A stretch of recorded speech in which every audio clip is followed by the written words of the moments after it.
Dites bonjour à ton papa mort, espèce d'inutile. » Avec cette raillerie venimeuse, Grant a poussé Avery, la jeune fille noire, handicapée de Oak Creek High, du bord d'une falaise rocheuse. Ses yeux brillaient d'une cruauté qu'aucun adolescent ne devrait posséder. Pendant des mois, les brutes l'ont moqué, isolé et traité de déchet. Mais personne n'aurait pu imaginer que leur haine irait jusqu'à une tentative de meurtre. Au moment où son fauteuil roulant plongeait vers les rochers déchiquetés, deux Hells Angels ont rugi depuis l'ombre, déclenchant un sauvetage frénétique et dévoilant les secrets enfouis d'une ville empoisonnée. Quel genre de ténèbres pousse des adolescents à réduire au silence leurs camarades de classe avec une telle violence? Et comment les filles fragiles ont-elles survécu? Si vous voulez en voir plus, n'oubliez pas de cliquer sur le bouton d'abonnement et de rejoindre notre communauté. Vous ne voudrez pas manquer ce qui va se passer ensuite. À Oak Creek High, la pitié était à vendre, et Avery Johnson n'a jamais pu se la payer. Son fauteuil roulant glissait dans les couloirs brillants, les roues en caoutchouc chuchotant des secrets que seuls les indésirables pouvaient entendre. Oak Creek était une ville minière où l'argent sentait la poussière de calcaire et les pauvres pouvaient s'étouffer avec. L'école elle-même ressemblait à une forteresse. Des bannières de championnat de football pendaient au-dessus des casiers fissurés. Mais même les trophées ne pouvaient distraire des frontières invisibles qui divisaient les riches des pauvres, les noirs des blancs, la force de la vulnérabilité. Avery, 16 ans, noir, paralysé à partir de la taille, était la cible la plus facile de la ville. Ses yeux étaient perçants, cherchant toujours les sorties et les ombres. Elle portait l'espoir comme d'autres portaient des manteaux en hiver. Fin, abîmée, accrochée à elle par un seul bouton. Elle est arrivée à son casier ce matin-là, avant l'embuscade. Grant Sterling, le fils blond du propriétaire de la carrière, se pavanait dans le couloir avec Arlon Brooks, un garçon avec le sourire narquois de quelqu'un qui n'a jamais payé pour ses erreurs. Le bruit de leur rire a fendu la matinée. « Hé, ralentisseur !» a aboyé Grant, se plaçant juste devant le fauteuil d'Avery. Arlon, mâchant le coin d'un laissez-passer, a fait le tour par derrière. Ils portaient tous les deux des vestes universitaires, des badges d'immunité dans un endroit où le privilège était la seule monnaie qui comptait. Avery leva les yeux, défiant. « Bouge !» Grant sourit largement et froidement. « Tu connais les règles. Les couloirs sont pour les vrais élèves. Les ordures vont près des poubelles. » Il se tourna vers Arlon, qui tenait déjà un plateau de cafétéria débordant de la bouillie du déjeuner d'hier. Du lait, de la sauce, quelque chose de gris et d'indéfinissable. Avant qu'Avery ne puisse se préparer, Arlon a déversé tout le bazar sur ses genoux. Le liquide a éclaboussé son jean, a trempé son sac à dos, a coulé entre les rayons de son fauteuil roulant. Un silence est tombé sur le couloir. Des douzaines de pères d'yeux se sont tournés vers elle, puis se sont détournés. La seule personne qui s'est arrêtée était Miss Tilden, une professeure d'histoire approchant de la retraite.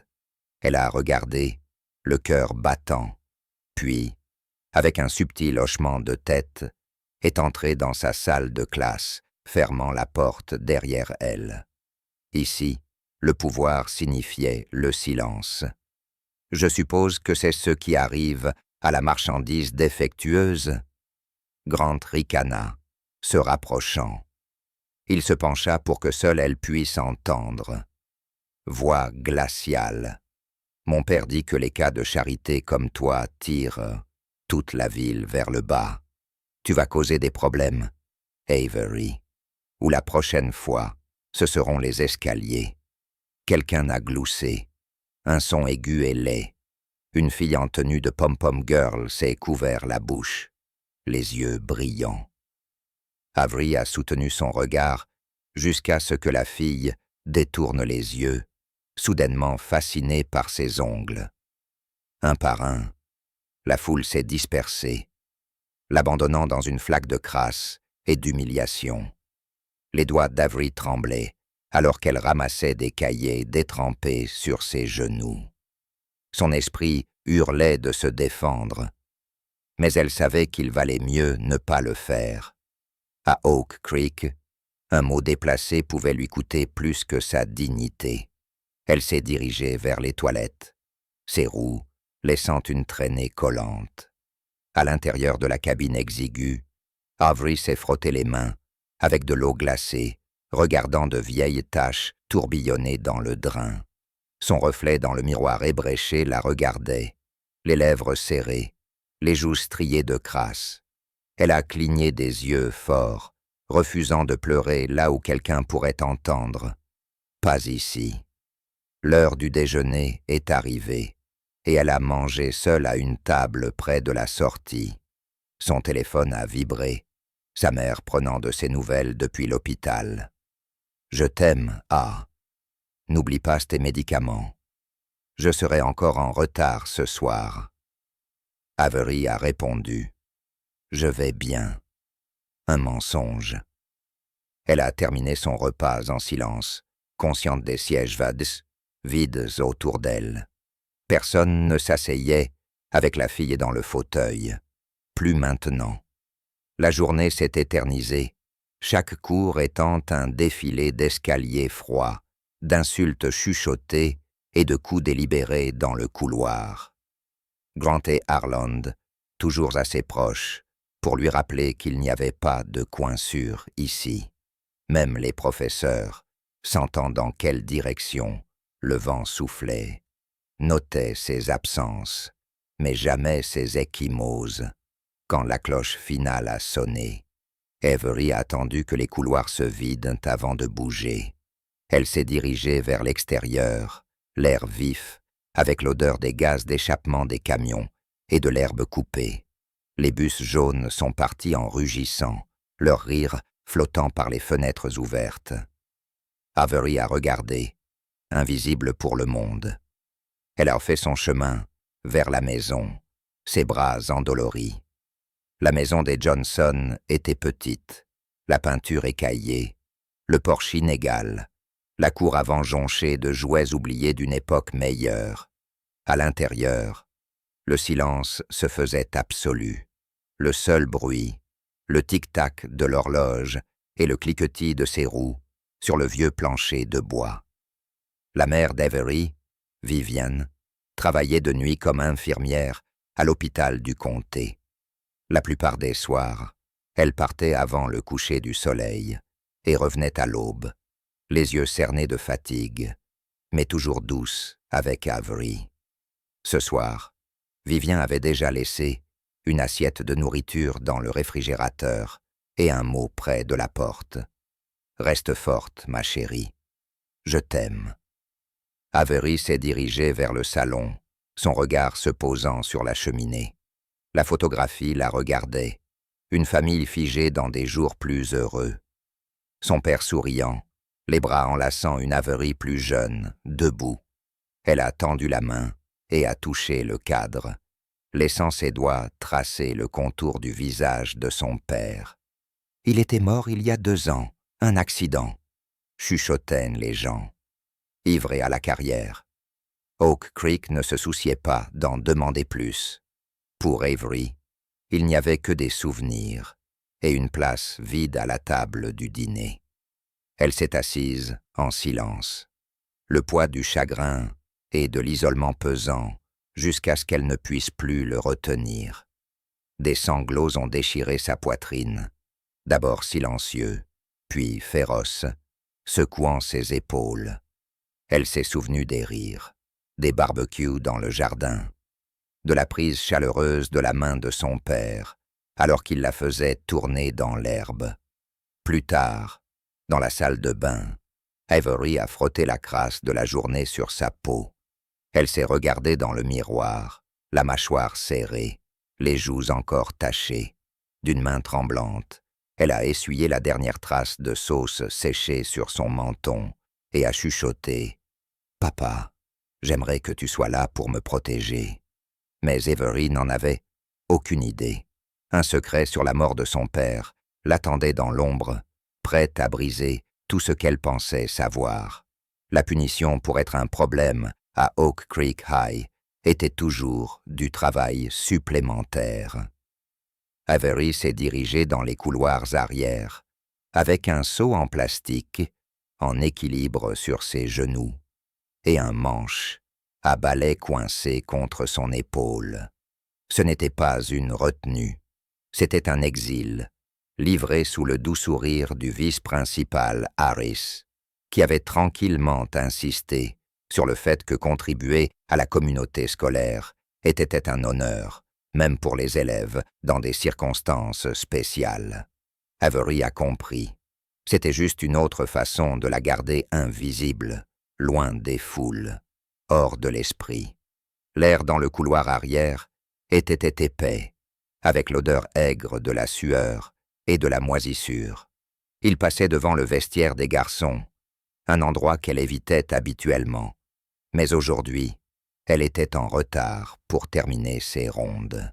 Elle a hésité, puis a continué, désireuse de finir avant que le chaos, après l'école, ne commence. Le couloir était vide, du moins le pensait-elle. Un éclat de rire, grossier, aigu, a résonné derrière la porte du vestiaire, à moitié fermée. Avery s'est arrêtée. Elle a entendu des voix, familières, cruelles. Le vin nasal de Harlon s'est répandu. « Avez-vous vu son visage aujourd'hui? Je jure que je me suis presque senti mal. Presque. » La réponse de Grant a traversé l'air, imprégnée d'arrogance. Elle est comme un cafard. Continue juste à ramper, peu importe à quel point tu piétines. Demain, je dis qu'on truque, l'alarme incendie, et qu'on l'enferme dans le placard du concierge. Voyons combien de temps elle tient sans aide. Harlon a ricané. Tu penses vraiment qu'elle va craquer? Elle est déjà brisée, Harlon. C'est le but. On ne fait que rendre ça officiel. Avery a serré son balai si fort que ses jointures sont devenues blanches. Elle voulait s'éloigner, bloquer les mots, mais quelque chose l'a clouée sur place. Elle a écouté, le souffle court. Il y a eu un bruit soudain à l'intérieur. Les voix ont baissé, puis se sont élevées à nouveau, cette fois plus doucement, conspiratrices. La voix de Grant a baissé. Oublie l'alarme incendie. J'ai quelque chose de mieux. Un bruit sourd, le grincement d'un casier, et puis le murmure triomphant de Grant. Regarde ça. Harlon avait l'air confus. Qu'est-ce que c'est? Un vieux cahier? Le ton de Grant suintait de mépris. Pas n'importe quel cahier, génie. C'est le journal de bord que le vieil homme Johnson trimballait toujours à la carrière. Celui que mon père disait pouvait tout ruiner s'il sortait. Le cœur d'Avery battait à tout rompre dans sa poitrine. Elle s'était forcée d'entendre chaque mot. Grant a feuilleté les pages, le papier bruissant. Il pensait qu'il pouvait dénoncer papa. Toutes ces fois où il a menacé d'envoyer ça au comté. Dommage qu'il n'ait pas eu la chance. Harlon a sifflé, à moitié impressionné, à moitié effrayé. Tu veux dire? Grant a ri, un son glaçant, dépourvu de tout remords. Disons juste que mon père s'est assuré que Johnson emporte ses secrets dans sa tombe. Pas de journal de bord, pas d'histoire, pas de problème. La tête d'Avery tournait. C'était comme si le sol s'était dérobé sous ses pieds. Son père, assassiné, pas seulement perdu à cause d'un accident insensé. Et ces garçons, ils traitaient Ça comme un jeu. Elle a senti un tremblement commencer dans ses mains.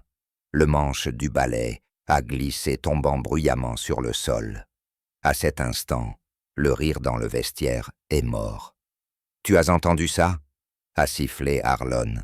« Tais-toi !» a grogné Grant. Le bruit sourd de pas lourds s'est approché. L'esprit d'Avery hurlait. « Bouge !»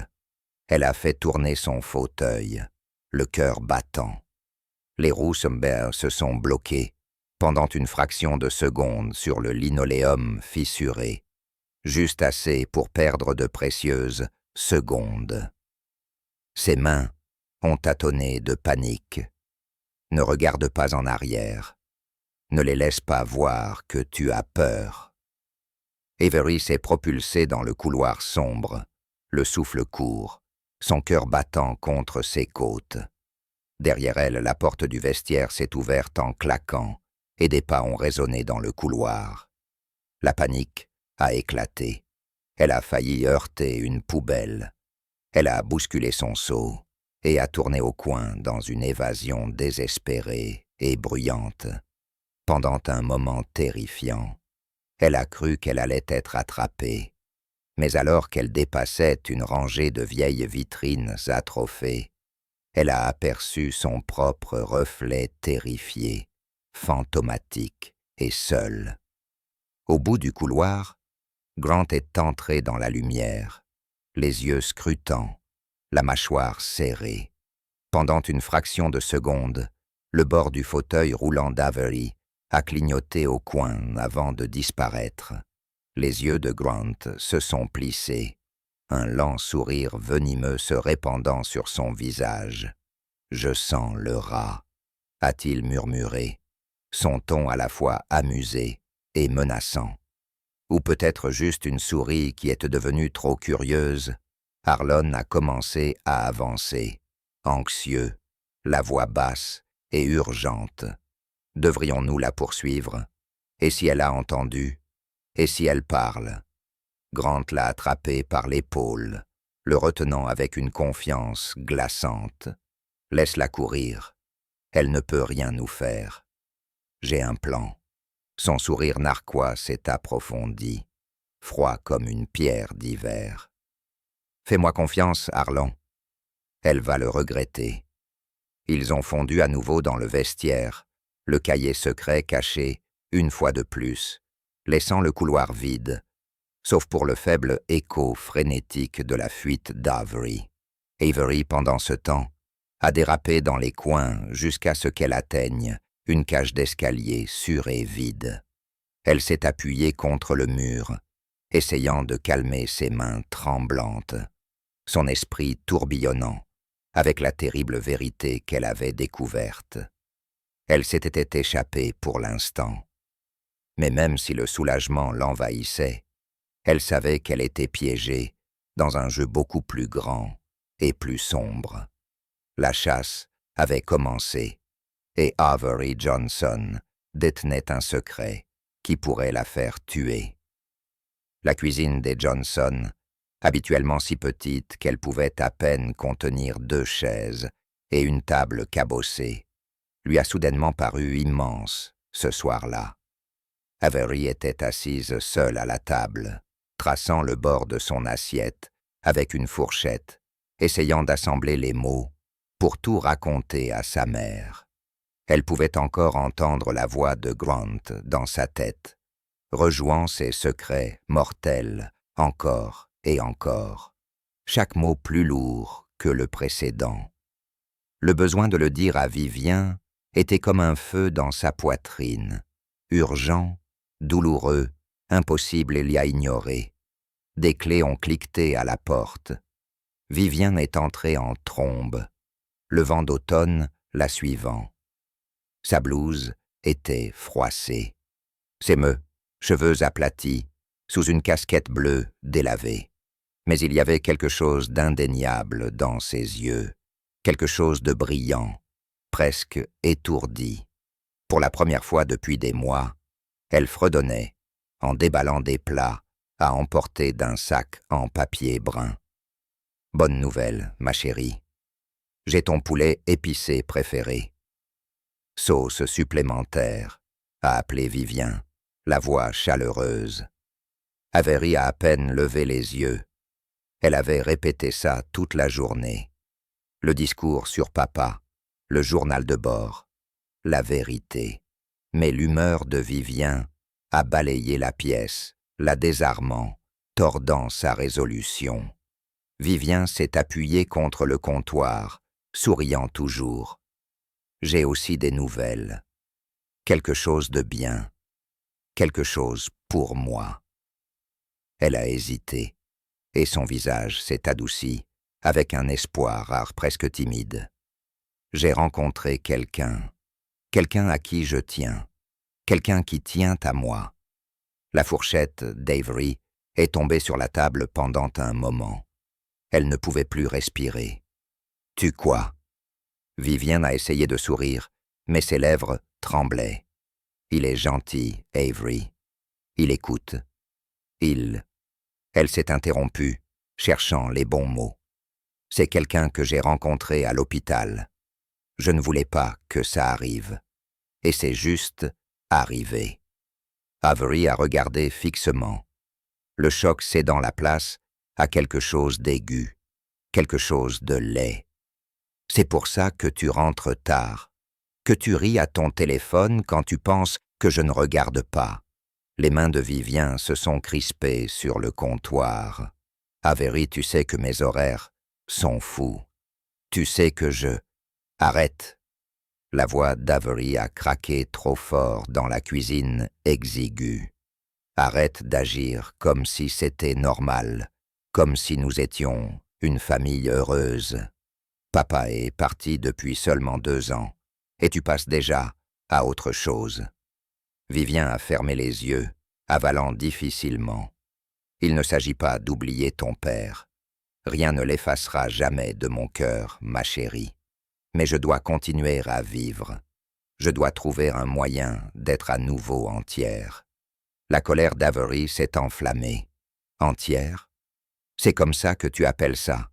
Tu trouves juste quelqu'un de nouveau. Comme si papa n'avait jamais compté. Comme si rien de tout ça. Elle a fait un geste vers le siège vide, à la table. Les photos de famille délavées, tapissant le mur. N'avait jamais compté. Les yeux de Vivien se sont remplis de larmes, mais elle a tenu bon. Tu ne comprends pas ce que c'est d'être aussi seul, Avery. De rentrer à la maison et de n'entendre que le tic-tac de l'horloge. De travailler toute la nuit et de faire semblant que ça ne fait pas mal. Je mérite de me sentir à nouveau vivante. Je mérite d'être aimée. La mâchoire d'Avery tremblait. La douleur et la trahison ont jailli avant qu'elle ne puisse les arrêter. Tu es tellement égoïste. Papa était tout. Il nous a protégés, et maintenant tu le remplaces, juste. Tu ne le mérites pas. Tu ne l'as jamais mérité. Vivien a reculé comme si elle avait été giflée. Pendant un battement de cœur, la pièce était silencieuse, sauf pour la respiration saccadée d'Avery. « Je suis désolé que tu ressentes ça », a chuchoté Vivien. « Je voulais seulement partager mon bonheur avec toi. Je pensais que tu voudrais ça pour moi. » Avery s'est détournée, les larmes brûlant ses yeux. « Je ne veux rien de toi, plus maintenant. » Elle s'est dirigée dans le couloir et a claqué la porte derrière elle. L'impact a secoué le cadre. Le son a résonné comme un jugement final. Elle a fermé la porte à clé, les mains tremblantes, et a laissé les larmes couler. Chaude, incontrôlable, pleine de chaque douleur et trahison qu'elle avait essayé d'avaler depuis l'accident. À l'extérieur de sa chambre, Vivien s'est effondré sur le sol, appuyant son dos contre la porte. Elle a pleuré en silence, trop effrayée pour admettre la vérité, trop effrayée pour dire à Avery qui était vraiment ce nouvel homme et ce qu'il pourrait signifier pour leurs 2 vies. Dans sa chambre, Avery s'est balancé d'avant en arrière, serrant son oreiller contre sa poitrine. L'obscurité lui a paru absolue. Elle a pensé à son père, au son de son rire, au poids de son bras autour de ses épaules. Il aurait su quoi faire. Il aurait fait en sorte que le monde ait à nouveau un sens. Son téléphone a vibré. Elle a essuyé ses yeux et a tendu la main pour le prendre, s'attendant à une autre notification inutile. Au lieu de cela, un message l'a regardé depuis un numéro inconnu. « Je sais ce que tu as entendu. Demain, tu paieras. » Ses mains sont devenues froides. Les mots ont pulsé sur l'écran comme une cloche d'alarme. Chaque lettre une menace qu'elle ne pouvait ignorer. Elle a regardé le plafond, le cœur battant, l'esprit en course. Quelque part, quelqu'un regardait, attendait. Demain, le monde changerait. Et dehors, Vivien est resté sur le sol, priant pour avoir la force de réparer ce qui lui semblait irrémédiablement brisé.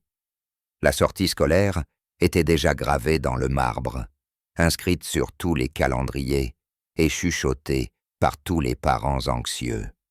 Pour Avery, ce serait un voyage dans l'inconnu, un voyage dont elle pourrait ne jamais revenir. La sortie scolaire à Eagle Ridge avait été encerclée en rouge sur tous les calendriers de classe pendant des mois. Une expérience obligatoire de rapprochement communautaire, selon l'administration, et une épreuve annuelle pour les élèves comme Avery. Alors que les bus jaunes quittaient la ville, la campagne est devenue sauvage et accidentée.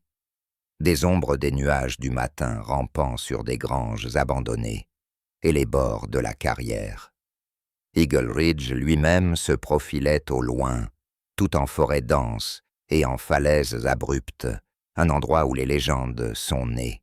Et parfois, les gens disparaissent simplement. Avery était assise à l'arrière du bus, son fauteuil roulant coincé, à côté d'une pile de sacs à dos oubliés, invisible comme toujours.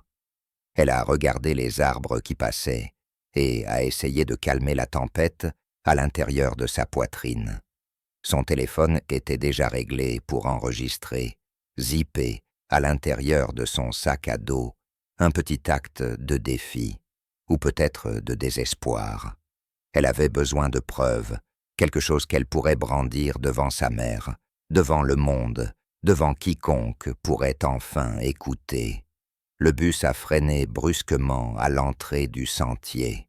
Les élèves se sont déversés, les voix s'élevant d'excitation, les professeurs aboyant des appels nominaux et des rappels.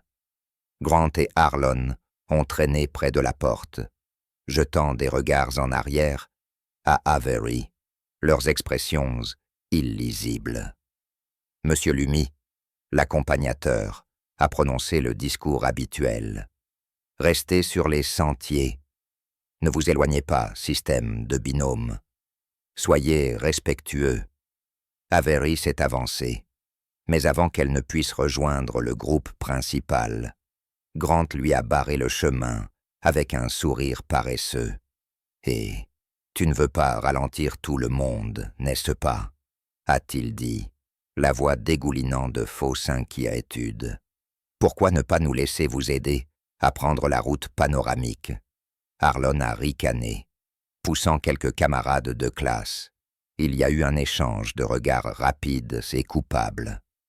De l'argent est passé de la paume de Grant dans des mains ouvertes. Des accords silencieux, conclus dans l'ombre. Les autres élèves ont avancé, les yeux détournés. Personne n'a protesté. Personne ne voulait d'ennui. Avery a senti une vague de panique. « Monsieur Lumi » a-t-elle appelé, mais sa voix a été avalée par le bruit, par le vent bruissant dans les pins. Monsieur Loomis a jeté un coup d'œil en arrière juste assez longtemps pour voir Avery entouré, puis s'est détourné, occupé à faire semblant de superviser le reste de la classe. « Allons-y, tout le monde, restez ensemble !» a-t-il crié. sa voix cassante d'indifférence. Grant et Harland ont dirigé le fauteuil, roulant d'Avery, hors du chemin principal, plus profondément dans la forêt. Des roches ont secoué ses roues. Des racines se sont prises sous ses repose-pieds. La lumière du soleil s'est estompée, remplacée par le silence des arbres et le cri lointain d'un faucon. La peur d'Avery a grandi à chaque mètre. « Laissez-moi partir », a-t-elle dit, essayant d'enfoncer ses paumes dans les roues pour résister. Grant s'est penché, son souffle chaud sur sa joue. « Tu parles trop, Johnson. Voyons voir si tu es aussi courageuse ici. » Harlan a fouillé dans le sac à dos d'Avery en sortant son téléphone. Il l'a allumé, a vu la lumière rouge clignotante de l'application d'enregistrement. « Regarde ce qu'on a-t-il ricané, le jetant à Grant. Grant a fracassé le téléphone contre une pierre. L'écran s'est brisé, des étincelles dansant dans la mousse. Il a giflé Avery si fort que sa tête a basculé en arrière, ses oreilles bourdonnant. « Tu crois pouvoir nous surpasser ?» a-t-il craché. « Tu n'es rien, tu es juste une avec un complexe de martyr. » Avery a haleté, la douleur brûlant sa joue. Elle a essayé de repousser Grant, mais ses bras étaient faibles, instables. Les larmes ont brouillé sa vision. « S'il vous plaît, » a-t-elle chuchoté. « Laissez-moi juste partir. Je ne dirai rien. » Mais ils avaient cessé d'écouter. Harlan a basculé son fauteuil roulant jusqu'à ce qu'elle s'accroche aux accoudoirs, le monde tournant. Grant a fouillé dans son sac à dos, jetant des livres et des flacons de médicaments dans les broussailles. Il a trouvé son déjeuner, l'a déversé sur le sentier, puis a renversé sa bouteille d'eau sur sa tête. La voix d'Avery a craqué de désespoir. « Arrêtez, s'il vous plaît. Quelqu'un va voir. » Grant a attrapé son menton, la forçant à le regarder dans les yeux. Personne ne vient. Avery, ici, il n'y a que nous, et nous pouvons faire ce que nous voulons. Harlan a ri, nerveux, jetant un coup d'œil par-dessus son épaule. Peut-être qu'on devrait se dépêcher. Quelqu'un pourrait revenir sur ses pas. Mais Grant était grisé par le frisson, sa cruauté aiguisée par l'absence de témoins. Personne ne se soucie d'elle, Harlan, ni à l'école, ni ici. Elle est seule. Le sera toujours. Ils l'ont poussée plus loin, le long d'un sentier latéral sinueux, où le sol est devenu rocailleux et les arbres se sont éclaircis. La forêt s'est ouverte sur le bord d'Eagle Ridge, une chute vertigineuse. Le vent hurlant depuis le canyon en contrebas. Avery a griffé les accoudoirs, ses jointures blanches. « S'il vous plaît, Grant, ne le faites pas. » Grant a fait le tour derrière elle, saisissant les poignées du fauteuil. Harlan se tenait à proximité, rongeant son ongle, la sueur perlant sur son front. Un son lointain a grondé à travers les arbres, un grondement mécanique bas. Grant ne l'a pas entendu, trop concentré sur Avery, trop pris dans son propre élan vicieux. Il s'est penché près, la voix tranchante comme un rasoir. Voyons si ce fauteuil sophistiqué peut voler. Il a poussé le fauteuil roulant d'Avery jusqu'au bord de la falaise, le monde basculant sous elle, son cœur battant si fort qu'il a noyé tous les autres sons. Le vent a hurlé sur Eagle Ridge, remontant de la gorge noire en contrebas. Le fauteuil roulant d'Avery était en équilibre à quelques centimètres du vide, les roues tremblant sur la pierre meuble. Le monde s'est réduit à cette étroite bande de terre, le bord de la falaise bâillant affamé sous elle, l'ombre de Grant planante au-dessus. Le pouls d'Avery battait à tout rompre dans sa gorge. Ses mains, engourdies par la terreur, ont glissé sur les accoudoirs, cherchant une prise. Les doigts de Grant se sont enfoncés dans les poignets derrière elle, se resserrant à chaque mot cruel. Arlon planait juste hors de portée, se tordant les mains, la sueur brillant sur son front, les yeux sauvages. Dernière chance de supplier, a ricané Grant, la voix gutturale de rage. « Vas-y, dis que tu es désolé pour tous tes mensonges, dis que tu n'es rien. » Avery a secoué la tête, le défi vacillant à travers la terreur dans ses yeux. « Tu vas payer pour ça. Quelqu'un va le découvrir. » Grant a reniflé. « Personne ne vient pour toi. Pas ici. » Il s'est penché, son souffle chaud et aigre. « Tu crois que tu comptes? Tu es une erreur. Pareil que ton vieux. » Arlon a avalé difficilement, se déplaçant d'un pied à l'autre. « Peut-être qu'on devrait t'arrêter, mec. Elle en a assez. Tais-toi. » Grant a grogné, se tournant vers Arlon, les yeux brillants d'une violence qui a même fait reculer son ami. « Tu veux la rejoindre ?» Le cœur d'Avery battait à tout rompre. La panique menaçait de l'avaler entière. Mais alors l'instinct a pris le dessus. Elle a glissé sa main sous sa veste, la refermant autour du cylindre de métal froid qu'elle y avait caché ce matin-là, le spray au poivre. Une dernière arme, un secret auquel elle s'était accrochée par pur désespoir. Arlon s'est approché, les mains tendues, essayant de calmer Grant. « Sortons d'ici avant que quelqu'un ne nous voie. » Avery a frappé. Elle a arraché la cartouche et a enfoncé la gâchette. Une brume rouge brûlante a giclé directement dans les yeux de Arlon. Il a crié, reculant, griffant son visage. « Mes yeux! Oh mon Dieu !» Le chaos de l'instant a brisé l'air. Avery a essayé de pivoter pour se pousser loin du bord, mais Grant a rugi, la fureur submergeant la raison. « Espèce de salope stupide !» Il s'est jeté en avant, repoussant Arlon, son visage tordu en quelque chose de monstrueux. Toute la confiance suffisante disparue, remplacée par une rage animale brute. « Tu crois pouvoir t'en tirer comme ça ?»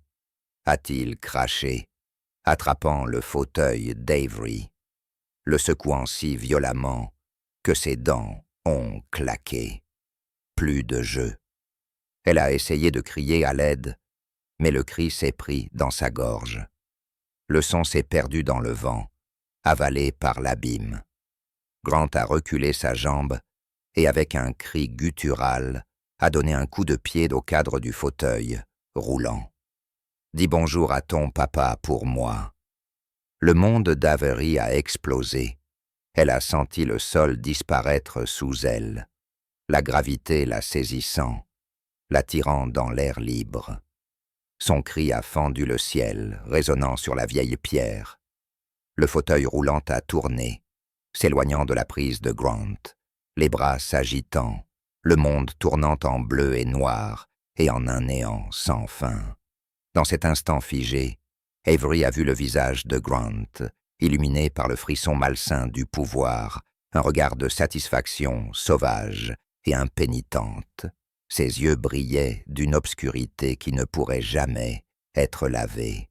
Pendant un battement de cœur, le temps lui-même a semblé s'arrêter. Ses doigts tendus, le vent déchirant ses cheveux, le dernier éclat de soleil sur le sourire de Grant. Arlon, toujours aveuglé, a reculé en titubant, l'horreur se faisant jour, alors qu'ils réalisaient ce qu'ils avaient fait. « Nous l'avons tué », a-t-il chuchoté. Mais avant que la panique ne s'enracine, deux autres formes géantes ont émergé. Un mur de muscles et de tatouages, bloquant le seul chemin de retour dans les bois. Big Mike. Son visage était taillé dans la pierre, les bras croisés, les yeux illisibles derrière des lunettes de soleil à miroir. Sa seule présence rayonnait un avertissement. Personne ne part. La rage de Frank a débordé. Il s'est retourné sur Grant, le meurtre dans le regard. « Espèce de petit déchet », a-t-il grogné. « Tu ne sais même pas ce que tu viens de faire. » Grant a essayé de courir, mais la main de Frank s'est tendue, l'attrapant par le poignet. La prise du biker était de fer, plus question de pointer du doigt les fils en fauteuil roulant. Dur à cuire. Avec une torsion brutale, il a plié le bras de Grant derrière son dos et avec un claquement écœurant, a cassé le doigt que Grant avait agité au visage d'Avery. Grant a hurlé, tombant à genoux. Harlon s'est figé, l'envie de fuir luttant